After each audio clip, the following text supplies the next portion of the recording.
the camera start out like this, and I'm just gonna move it back over to the side so that you can catch my front half. No, show off that new tat. Yeah, for sure. That's gonna be it. He's just in the camera like this the whole time he gives his speech. Alright, are we ready? Whenever you are. Probably not, but Ready or not, right? Can you start it? What's that? You started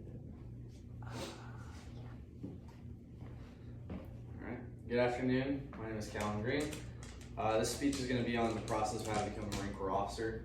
And I'm going to start off with a little introduction. United States Marine Corps, one of the U.S. military branches, the smallest, also well known as a warfighting organization. Marines are known as some of the toughest, most well-trained individuals on earth, and they're led by Marine Corps officers. So what kind of training do Marine officers require in order to lead, warriors like Marines? Me personally, my experience with this, I've been in the process of becoming a Marine Corps officer ever since high school. When I first applied and enrolled in the Naval Reserve Officer Training Corps, or NROTC, when I received my NROTC scholarship for college, I've learned a lot about what it takes to lead Marines for the past 3 years, being enrolled in NROTC at Virginia Military Institute. And so today I'd like to inform you of the process of becoming a Marine Corps officer and some of the benefits and options they have. So let's begin with just the difference between officers and enlisted.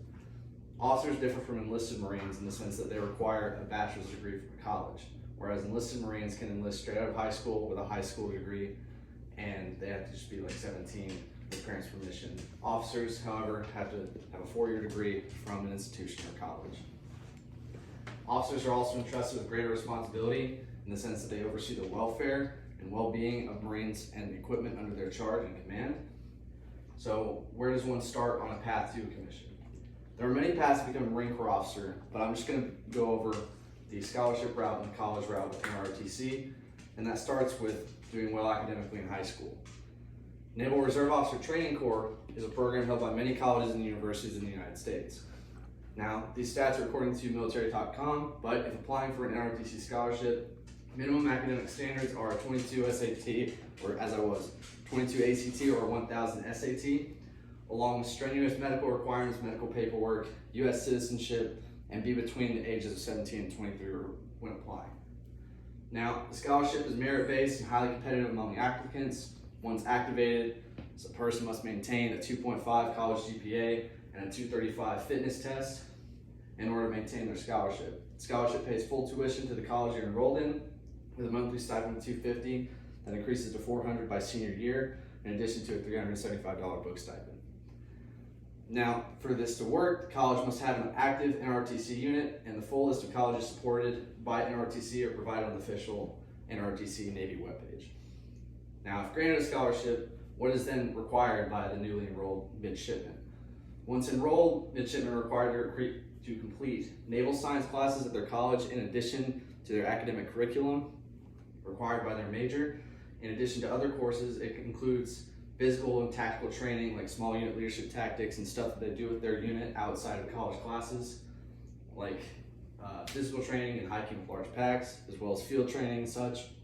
They're also required to attend summer training where they're exposed to officers of different fields and to be required to conduct training similar to that of a Marine rifleman. So a lot of stuff in the field, a lot of time in the woods, stuff like that.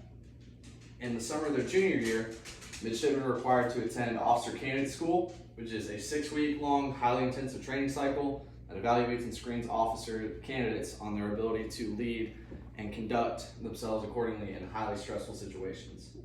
Once their OCS complete, midshipmen must complete their senior year in order to receive a commission into the United States Marine Corps. Now, how do newly commissioned officers get their specialized job? Well, after they graduate and commission, they go to the basic school where they're then further basically trained as an officer, and then depending on how well they do at the basic school determines what their top picks are for their job, and then they go on to their job school and then continue their career as a Marine Corps officer. Now, let's finalize the points. Millions of dollars in training and education goes into the development of Marine Corps leaders. It's a great responsibility to be granted a commission in the United States Marine Corps, and it requires men and women of exemplary character. And once they leave the military, many officers do go on to have high management roles in the civilian world and provide great experience to their subordinates. I hope I've effectively informed you about the process and requirements of becoming a Marine Corps officer. Thank you.